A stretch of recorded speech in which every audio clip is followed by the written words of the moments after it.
Welcome back, everybody, to another episode of Strange Planet. This week's episode is going to be primarily based upon HBO's show The Last of Us, which is derived off of the huge selling video game that's, I believe, on the PlayStation consoles only. It's like their exclusive joint. But I got to say, fair warning in advance, there probably will be spoilers in this episode. So if you haven't seen it, enter at your own risk. But we're going to be discussing everything from the show itself to how it mirrors the game and plenty more along the way. One thing that I'm stunned about, though, it's probably the only adaptation from a game to a show that is seemingly almost precise. But I'm going to let Rook take the reins on this because he's someone that probably knows both sides of the fence a little more than I do. I just saw the show. Well, I just want to say, first of all, that for spoilers, if you haven't played the second game, we're not going to cover really any spoilers from the second game. This is just for folks that, haven't seen the show or haven't played the first game. You may want to experience the first game or the show, which this first season covers the first game. You may want to experience that for yourself. Other than that, we're not going to go into the second season, which is upcoming, which covers the second game. So nothing on that. No spoiler territory for that.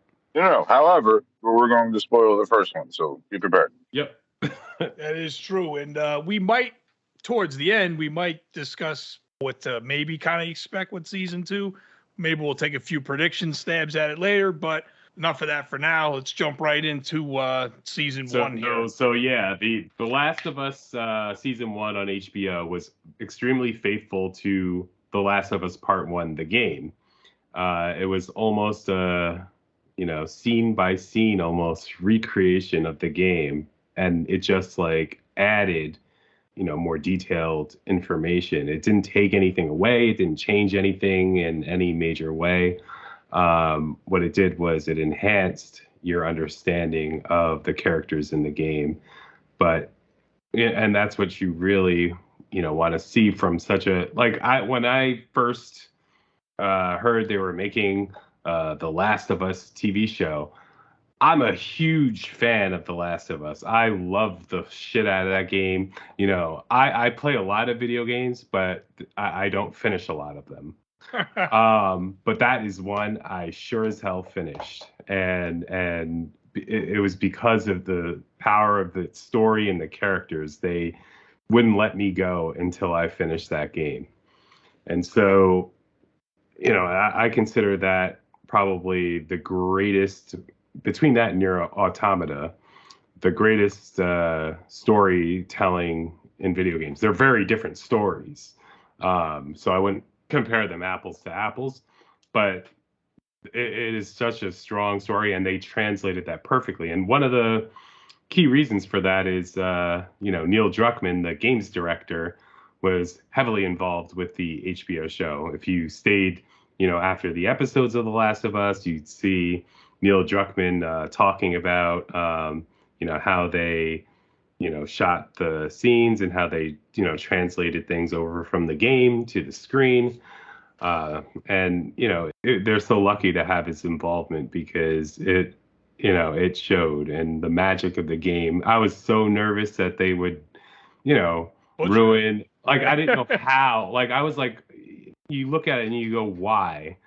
Why would you take such a perfect game in terms of story and how could you translate it into a medium and have it not suck in some way that takes away from the game? And they managed to do it. They pulled it the fuck off. They really did. They really did. Yeah, and I just can't say enough about that. And I love that they involved both the original voice actor for Joel and as well as Ellie.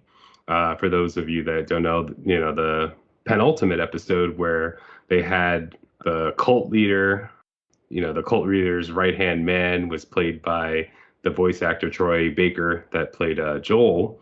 And I think her name is Ashley Johnson.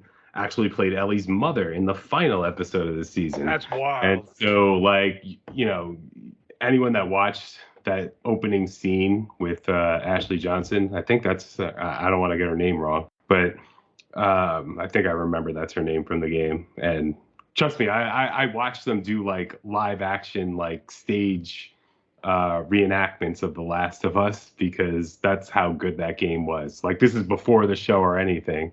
Like, the show, I always said the show was like, the game was like watching a movie.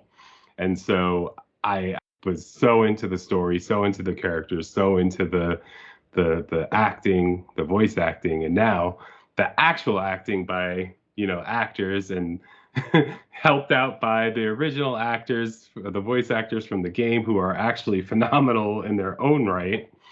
And anyone that saw Ellie, or Ellie's mother at the beginning of the show, and how great her acting was in terms of, giving birth to Ellie, I think, like, if you haven't played the game, you were treated to just a taste of the talent that this actress, I think her name is Ashley Johnson. I'll just double check that. I think you're right.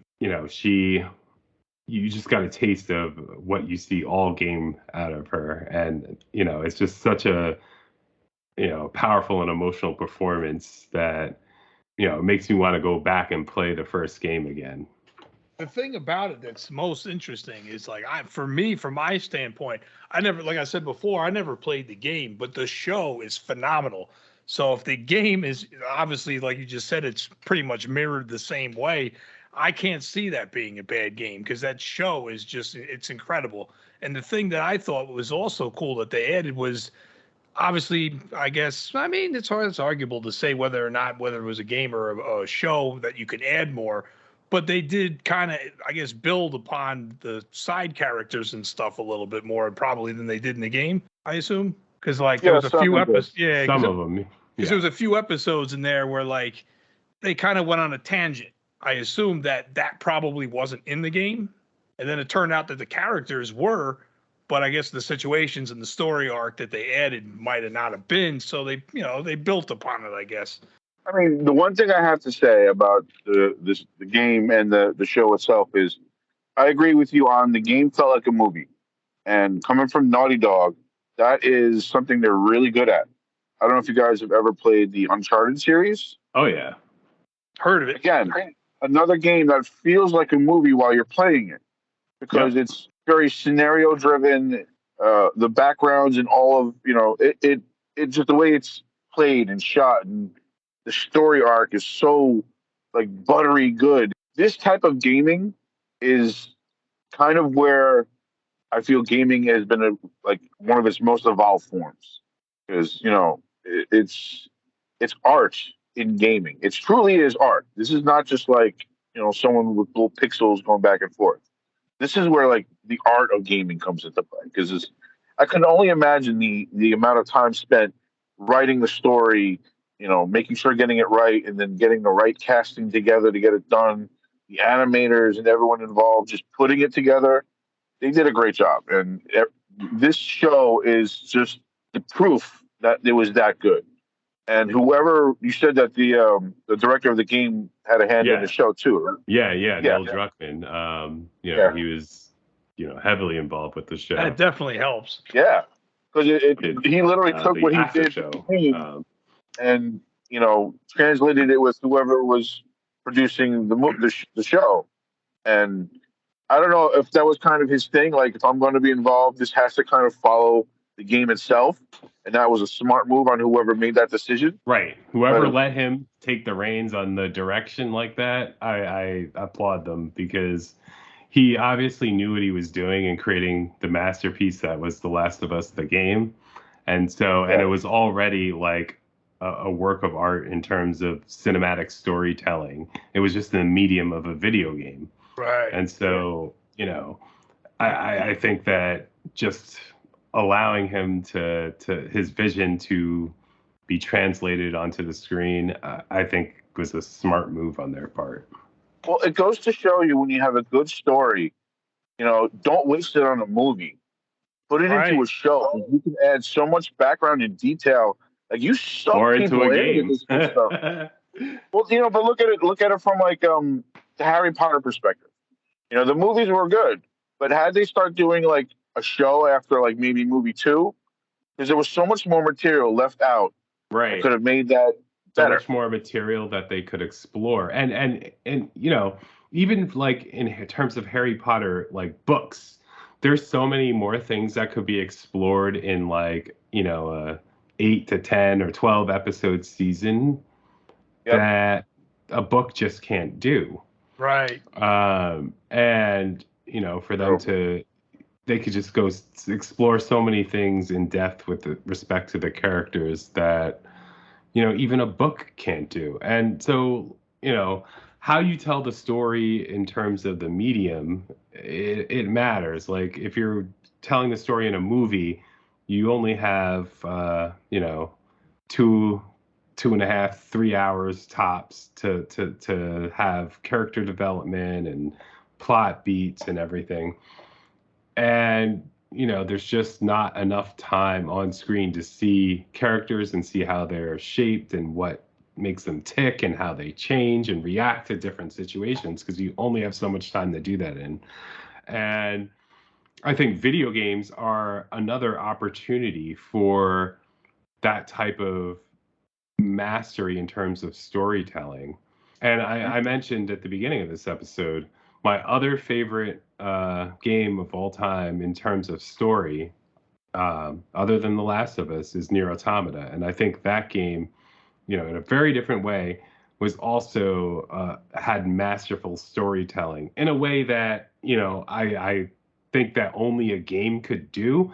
Now, they are indeed challenging my notion of that because they do have an anime out actually that I want to see. And, I'm just kind of nervous because I love Nier Automata, just like I love The Last of Us. And if you're going to translate it into a different medium, you got to do it justice. And, it can't just be some quick cash grab. Because they Now, could ruin it. Yeah, right. saying. It could ruin the art that made up the first game. And Nier Automata, even more so than The Last of Us, is very dependent on a game in terms of telling its story. There's a lot of, for those who haven't played it, there's a lot of like sort of meta things going on in the game that help tell the story, and it sort of interacts with the player in ways that no other game I think has. Metal Gear Solid probably comes close, that series. That's a good series too. Yeah, but other than Metal Gear Solid and maybe a couple of other games, Nier Automata blows it out of the park in terms of its interaction with the player and what it expects of them and how it tests the player and uses the player interactively in order to tell the story. And that's very different from The Last of Us, where The Last of Us was just like, it's a very good story. It just happens to be told in a video game, and it's matched by great gameplay. So, I just think that video games are, a very valid method of storytelling. And I just hope that, with The Last of Us and Nier Automata, we have basically games that, push the genre forward in terms of storytelling and challenge other game developers to make stories of that caliber that are worthy of being translated into other media. Right. So like, when the awards, shows come around, I want to see The Last of Us get its due, because the direction, the acting, and the story, the underlying story, everything was done perfectly. The one thing that I caught from it that was also interesting, if you know nothing about it and you decided to pick this up, from a glance, you're gonna get this like the zombie vibe thing. But then you keep watching and you see more and more, and you find out it's a lot more than that, and it actually isn't even that. It just is perceived that way. And that's the most interesting thing about it, because that's why I think this show is going to be a big success, let alone everything what we said. But it's like they're doing something new. It's finally something different. It may look a little similar to the whole zombie aspect, but it's not, and it's a lot more than that. You know what I mean? And this is something Right, you right. haven't seen anybody do. You know, It's not another The Walking Dead where, it's just like, yeah, there's some character development and everything, but it's mostly like we're fighting zombies. Like, if anything, that was more of like a video game than The Last of Us was in terms of the show, because the show was not about characters fighting zombies. Those incidents were few and far in between, compared to something like The Last of Us, where zombies are present front and center every day. And it sort of is I don't want to say a cop out, but sort of a distraction from any character development that could take place. And I think that The Last of Us could have, could have taken a page from The Last of Us in terms of, how to tell a story and to move characters forward and to have character interactions and not just be dependent on the setup. Oh, we're in a post-apocalyptic world with zombies. We have to have zombies all the time and zombie attacks driving everything. No, at the core of the story of The Last of Us is the humans, and it's just like situations that humans find themselves in that like defines who these humans are. And I think that The Last of Us does not lose sight of that, even in a post-apocalyptic world. That's what makes it so special. what I thought was also interesting is like it's like a fungus driven thing. And then they take that another step forward, and it's like if there's like conflict on one side with some of these like mushroom men or these like mushroom being things, monsters or whatnot, they can signal from another side of town that this side's in trouble and then send more help. I thought that was crazy. This has never happened, you know what I mean, in really any other movie. This is like its own thing, kind of, for the most part. So I thought that was really interesting, you know what I mean? So if you mess with one, if you don't get the fuck out of there, there's going to be a lot more coming because they're sending reinforcements. Like, you know what I mean? Like zombies were just brainless, you know what I mean? They just, sometimes they attack in herds, but it's not like they're like, there's a coalition between all of them working together. They're just brainless monsters that just, feed on the living. This is a very different take on the whole. It took elements of the zombie thing, but then they kind of reshaped it and they created their own being in a sense. You know what I mean? Yeah, I mean, they definitely, had a new twist on the whole zombie thing. Yeah, because like I wouldn't even consider them zombies because I mean, of course they bite, so like technically that aspect is true, but it's like they're sending the infection and they turn over. you. Yeah, and then you turn into like one of those like crazy ravenous like mushroom beings, but then like after a while you're gonna mutate into like just fungus. You know what I mean? Because remember, you saw even in the first episode, as you were walking around, some of the bodies were like in the wall, in the fungus. Like, you know what I mean? So I guess like after a while, even if you die, like you're still not really, you're going to be used by this thing. You know what I mean? So the whole concept is crazy. Not to mention the casting was supreme. Like I said before, as someone that hasn't played the game, after watching the show and then seeing clips of the game and stuff, they picked, like, I couldn't pick better actors to play those roles. Like it's phenomenal. For me, this reminds me of when Street Fighter the movie was going to come out. We all sat there and said, okay, who's going to play what role? And we had like our dream team. I do feel like The Last of Us picked the dream team without us knowing who the dream team was. You know what I'm saying? Right. Or like if you take it back to if you take it back to the 90s when they made that Mario Brothers movie, that movie was freaking awful. But now there's, taking it to another route. They're making a new one. Of course, it's animated, but at least, it looks the way it's supposed to in that department. But this show, like, I have nothing bad to say about it. Like, it's a grand slam. Like, even if you know nothing about the game or the show itself, I would recommend just giving it a watch anyway. Like, it's definitely a must see in my eyes. Yeah, I mean, even though it's based on a video game, the show itself holds its own and then some.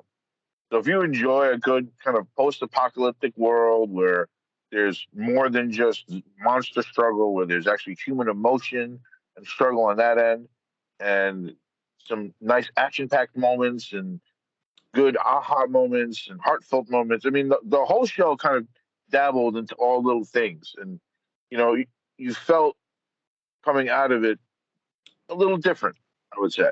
You know what else it kind of does too? I mean, most zombie movies in general give you this take too. But I hate to say it this way, but it's really what it is. It really shows you what kind of scumbags humans can be. If you think about it, though, you know what I mean? Because yeah, I mean, just look at the environment and everything that's going on in this time, and humans still find a way to be bags of shit towards each other. You know what I mean? Like the world's ended. I mean, look at COVID and just all the bad situations we've been in terms of as a country and in the world, and people still can't get their shit together and work together. Yeah, like you would think it's not really that hard, but it is, I guess. You know what I mean? Yeah. I guess it is for some people. Yeah, like you would think, though, especially when it's a matter of life and death, that we would put our swords away, maybe, try to restructure humanity. No, let's just keep killing, you know what I mean? Or just, keep fucking each other over. That's all, It's unbelievable, but I don't think it's going to be till about 2025 when they release season 2 for this show. But I am looking forward to it. It's going to be a long road until we get there, but they're off to a phenomenal start. And if they keep doing what they're doing as far as, mirroring the games like they will, I'm sure, with the first going into the second, I don't see it being bad whatsoever. The only thing I am curious is, are they making a third game, that is? Because now we're jumping a little bit ahead here, but they didn't leave a lot of room. I mean, I know we're talking on the second game and we shouldn't, but didn't leave a lot of room for a third. But you never know. With that kind of a world, you can definitely pull out other characters too and just fall in love with new ones. You know what I'm saying? Yeah, because my only reason why I brought it up was because the way the show is running, I'm wondering how long the duration of the show even is going to be, because the game is, they're on 2, and if there is going to be a third, then there would be 3. Yeah, I'm surprised that they were able to finish the first game in 9 episodes. But, even the odd number of episodes showed that the directors of the show, had something very specific in mind, and they did it, and they didn't try to drag out extra episodes or anything. They did it to do justice to the story. And they didn't create new characters just because it's the studio, you know what I mean? Right. They didn't do any of that, which I give them a lot of respect that's for. not to say that the world isn't interesting enough to explore and maybe some spin-offs or whatever. But, I think that they just tried to do justice to the game, and they will be rewarded come award season, I think, for sticking very closely to the original story. Even the girl that's Ellie from the House Mormont, I want to say. Lady Mormont, yeah. Yeah, Lady Mormont from Game of Thrones. She's an incredible little actress, that girl, too, man. Like I said, the casting was supreme. It really was. And, you can't ask for anything more than that. I don't see this show. I don't know how you can't like it, put it that way. And I don't talk this big about shows. Like I said, we will not get into any spoiler territory. I will just say, having played some of the second game, there's going to be it's going to be something to watch, and there's going to be an incredible moment coming up. There's going to be definitely some emotional character progression, we'll say, and definitely tune in. I don't know when they're coming out with it. I guess maybe it's supposed to come out 2025, which I think it's a travesty. I think. Yeah, they said early 2025 was what they predicted. I think. I feel like if people are really caught by the story, they may spoil it themselves and watch the rest of the game or the second game or play that for themselves, which is fine. If you guys are going to do that. It'd be great. but I know that it will be leaked out eventually with other people, but we're just not going to do that here. But Right. And we may second revisit game. this. Yeah. Well, you know what? To change the subject, but staying on the same subject, one game that I was disappointed movie that came out for it had a great storyline, at least for the first two games. Prince of Persia. And I'm not talking about the original side scroller Prince of Persia, but like I know which the ones you're talking about, but then they made some movies and they didn't really. They were okay, I guess, but it was okay. It's just I don't know if it was the casting or if it was the direction, but it didn't feel as good as the game did. With that series, like the weird thing that I saw, Gyllenhaal was in that, right? Yes. I think Jake Gyllenhaal was the Prince of Persia or whatnot. The only thing I saw just from watching it, it was called Prince of Persia, but everything you saw looked like something that was actually an Assassin's Creed. So I was really confused by that. Yeah, no. Even if you say that, I was trying to distinguish in my mind whether I actually saw Prince of Persia because I was thinking of Assassin's Creed. Was Prince of Persia the one with that? Did it have that bald guy as the actor? Yes. Ben Kingsley. Yeah, Ben Kingsley. Yeah, Ben Kingsley. Or Kingsley, yeah, that's it. Right, yeah. right. He's a phenomenal actor. But He is. I did see that movie. And it wasn't bad, but it just didn't feel like Prince of Persia. But yeah, those two games. Yeah, it's just like, I loved the storyline from the games. It was so good. And when I heard that movie was coming out, I'm like, all right. And then they said Jake Gyllenhaal, and I was like, let's see how he does. That's the difference I feel though with like The Last of Us and every other like game to movie or show adaptation. They didn't. I feel like they didn't pull as much weight as this show did for Last of Us. Like the Prince of Persia one.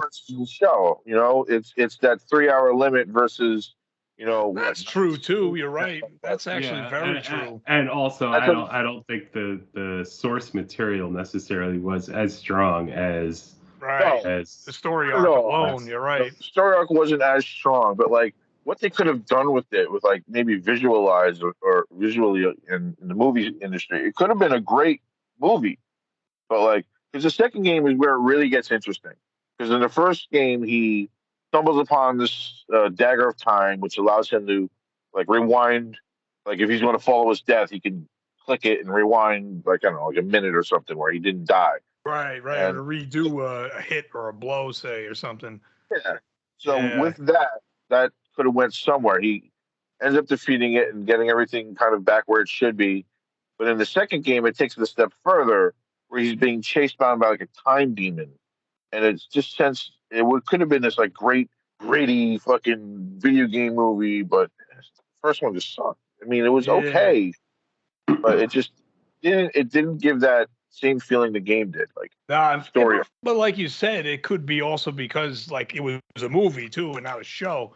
So that also, you have a lot more time to build on the story and then, build upon it from there.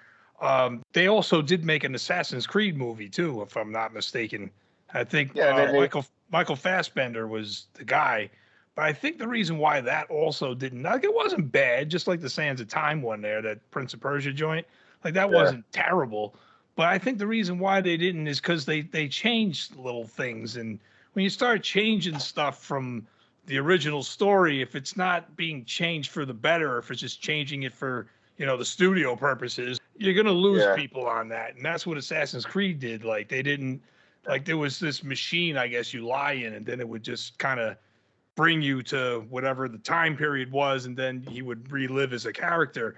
They fucked that all up in the Assassin's Creed movie, and I think that's why people weren't really too big on Animus. The Animus, yeah. Like, it was this machine that, like, even though he was like mentally there, his body still performed all the actions while he was hooked up to this machine with his spine. So when he was fighting, he was literally fighting in this big ass room against nobody because nobody was there. But like, he was in that Animus thing, and he was fighting a villain or whoever the hell it was. So it looked kind of stupid, you know what I mean? And that's not how the game went.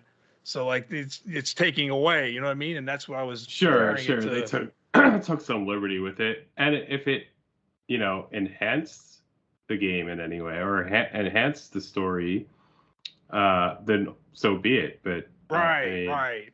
I don't see how that change made any, meaningful difference in terms of entertainment for the viewer. Well, it wasn't the same thing. It's like they changed the whole device, and the device didn't do any of that in the game either. Well, I You know I what I don't mean? care if the device did or didn't do it. What I care about is what did they do, and was it entertaining? I mean, And seeing someone fight. did you see it? No, I didn't actually see Yeah, I don't think you're the gonna like it, to be film. honest. So no, but I'm saying the way you described it is, someone's in a room fighting nothing. Yeah, but like when you saw where he was in the time period, and it's funny because I don't even really remember because the movie's a couple of years old. But yeah, I think it like was in Egypt or something. yeah, but like the way the game worked, he was just laying in that bed or that animus thing, and then that was it. You know what I mean? He's just whatever he's doing is through that. Kind of like Avatar in a sense. You know what I mean? It's the same Right. kind of concept. But in this, it was that, but he was literally strung up in this like machine thing. And like I guess when he fought and stuff, he would literally be fighting kind of nobody in real life, but in Right. the Animus world, he's fighting, 6 people at once or something. Right. So it's sort of like almost like a VR or AR headset. Yeah. Yeah. So I mean, I don't think that would make or break it, because I think that change. I don't know what the benefit of that change was, like visually. Yeah, if you think it'd because be easier to do it because the other way. well, it's You know not what I even mean? easier. It's just like, why no viewer is going to want to see someone fighting no one. Okay, that's just not entertaining. And they did show it a few times too. Like they showed him fighting no one, and then what he was actually going through. You know what I mean? If I'm not mistaken. I understand what that's what they would do if that's what's in fact taking place. But my question is, what's the point? Exactly. Yeah. What's the point of making that change just to show someone fighting no one? Couldn't it be that it's like, this whole sort of like Matrix thing where just or Avatar even, where just it's all happening within someone's mind, and that's good enough. That's been good enough for the Matrix. It was good enough for Avatar. Like, I just don't understand why that change was made. But, I don't think that would necessarily make or break the movie. I haven't seen the movie, of course, but I think there were probably other problems with that movie that made it unsuccessful. Well, also, it wasn't mirrored to a game either. They made it its own thing too. Well, it took like elements from a game, but it wasn't based on anything specific. Creed games, I don't know that they ever had the strongest stories. Like, well, the first couple did, like with the Renaissance and shit. Like, sure, yeah. But I don't know that there are plenty of other games that have stronger stories than the Assassin's Creed games. It's a cool concept that Assassin's Creed has, and I think that the whole modern day Animus thing kind of petered out, and they don't even really bother with the modern day story that much anymore. But I think that they should have probably, if you're going to do an Assassin's Creed game, just don't like. You mean movie?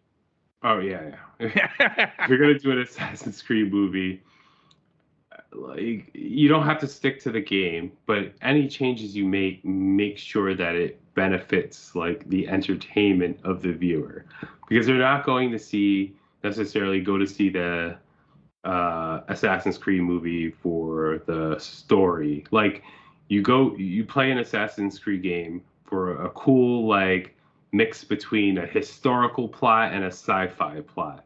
That mix was kind of cool. No other game had done that, where you're like playing in the future, but you're playing someone going back to the past. Like, right. It was that was what was cool about the original Assassin's Creeds. It was like historical figures too. Right, there's historical figures, and you got to meet, like, Assassin's Creed 3 was like the pinnacle of this, where you got to meet like George Washington and all the Ben Franklin, and you got to interact with all the they were people in it. That's the funny part. And Benedict Arnold. But But it was just so cool that you got to meet them and they were your allies and enemies, and it was fun. And the earlier ones had like Da Vinci and Right, Machiavelli, and right. yeah, But it was also it's like a science fiction game where, there's someone in the future like who is the one going and having these experiences, and there's like a whole plot going on in the future. But I think that's like people don't go necessarily to see the story in the same way that someone would play The Last of Us or play, Nier Automata or anything like that. It's not that kind of game. It's more of like an action-oriented game that, has some cool plot elements and cool sci-fi, but I don't think the plot was ever really that serious. So when it comes to a movie where, you have even less of a chance for plot development and character development, I think it's important that any change that's made or any plot device or any character development, like it's done in a way that is, immediately entertaining to the viewer rather than, just some contrived thing, like which it sounds like the AR, VR, like kind of fighting was. Someone, thought it would be cool if, wouldn't it be cool if like the guy like was like fighting people and punching the air, but he was really like he thought he was in a simulation. Like maybe it sounded good in your head, but yeah, on screen. on screen. And again, that's not going to make or break it, but No, it it wasn't terrible. just begs the but- question: why would you do that? Yeah, like it could have been better. That's all. You know what I mean? Like neither of them, even the other one, the Prince of Persia, like neither of them were like bad, but they probably could have been better with more focus, maybe. You know what I mean? Well, yeah, I just think that, and it also wasn't based on a particular game, I don't think. No, and the Assassin's Creed one wasn't. That was its own. It just took the concept of Assassin's Creed. Right. Which And if you're then- going to do yeah. that, then you might as well craft a halfway decent plot. Right, right. And like I think from what I remember, I mean, this movie goes back to like 2016, I think. But like I think for the most part, like that was okay. But this is off of a very, vague memory. But for the most part, I think that was halfway decent. You know what I mean? But like I'd have to go Right, right. revisit this to be 100% sure. So don't hold me to that. But Well, all I'll say is if you haven't seen The Last of Us or played the game, do one of the two. I would do both. Or both, They're yeah. both great mediums in which to explore humanity and just get it's a good take on humanity, and just see it if you haven't already, or play it. that was definitely the final thought there. And I would agree. And it's funny because I've only done half the homework because I've only seen the show.